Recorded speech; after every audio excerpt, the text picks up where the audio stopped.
क्या किसी इंसान को अपने जीवन के अंत का फैसला खुद करने का अधिकार होना चाहिए? और अगर कोई 13 साल से बेहोशी की हालत में है, तो क्या उसे यूं ही मशीनों के सहारे जिंदा रखना सही है?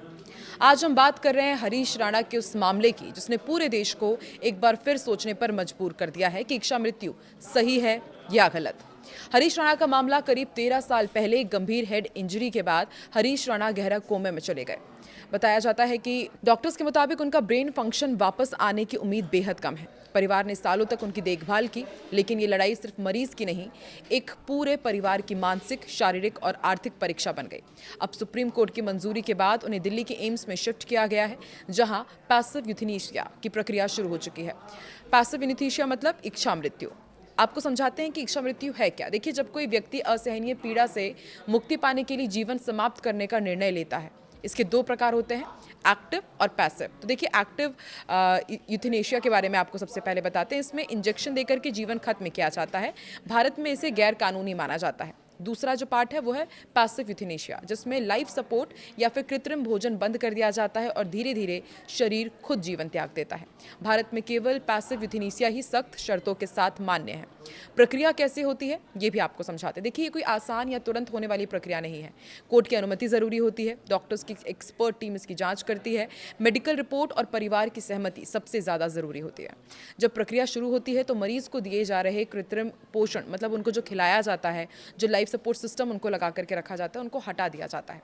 लेकिन सबसे बड़ा सवाल, मृत्यु कब होती है और हरीश राणा की मृत्यु कब होगी? क्योंकि अब जो लगातार हम प्रोसेस देख रहे हैं, उसको लेकर के नए नए अपडेट सामने आते हैं। तो डॉक्टर्स के मुताबिक ये जो पूरा प्रोसेस है वो कुछ घंटों का नहीं है, बल्कि 15 दिन, 1 महीना या उससे ज़्यादा का भी वक्त लग सकता है। यानी एक धीमी और प्राकृतिक प्रक्रिया होती है जिसमें शरीर धीरे धीरे जवाब देता है।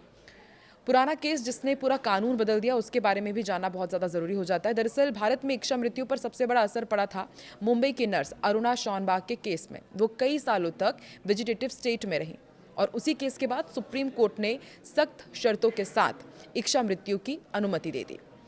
और अगर पूरी दुनिया की बात की जाए और भारत में कंपेयर किया जाए तो कुछ देशों में इच्छा मृत्यु कानूनी भी है। नीदरलैंड, बेल्जियम, स्विट्जरलैंड, ऑस्ट्रेलिया के कुछ हिस्से हैं जहां पर इच्छा मृत्यु वहां के डॉक्टर्स दे देते हैं और मरीज को डॉक्टर की निगरानी में इंजेक्शन दे करके मृत्यु दी जाती है। लेकिन भारत ने अभी भी इस पर सख्त रोक लगाई हुई है, क्योंकि इसका दुरुपयोग का खतरा बहुत बड़ा माना जाता है। अब आपको ये भी समझाते हैं कि इसको धर्म कैसे देखता है, समाज कैसे देखता है और संवेदनाएं कितनी बढ़ती हैं। देखिए, इस मुद्दे पर समाज में अलग अलग राय है। जैन धर्म में संथारा जैसी परंपरा का जिक्र किया जाता है। उसके बारे में आपने भी सुना होगा कि जब व्यक्ति स्वेच्छा से भोजन त्यागता है, मृत्यु को स्वीकार कर लेता है। लेकिन सवाल सिर्फ धर्म या कानून का नहीं है, ये इंसानियत, करुणा और नैतिकता का भी सवाल है। हरीश राणा का मामला सिर्फ एक व्यक्ति की कहानी नहीं है, ये उन हजारों परिवारों की कहानी है जो ऐसे ही दर्द और असमंजस में जी रही है। क्या जीवन को हर हाल में बचाए रखना जरूरी है या फिर कभी कभी मुक्ति ही सबसे बड़ी राहत होती है? इस सवाल का जवाब आसान नहीं है और शायद हर इंसान के लिए अलग हो। आप इस मुद्दे पर क्या सोचते हैं? क्या इच्छा मृत्यु सही है या गलत है? कमेंट में ज़रूर बताएं और ऐसे ही मुद्दों पर और वीडियो के लिए चैनल को सब्सक्राइब ज़रूर करें।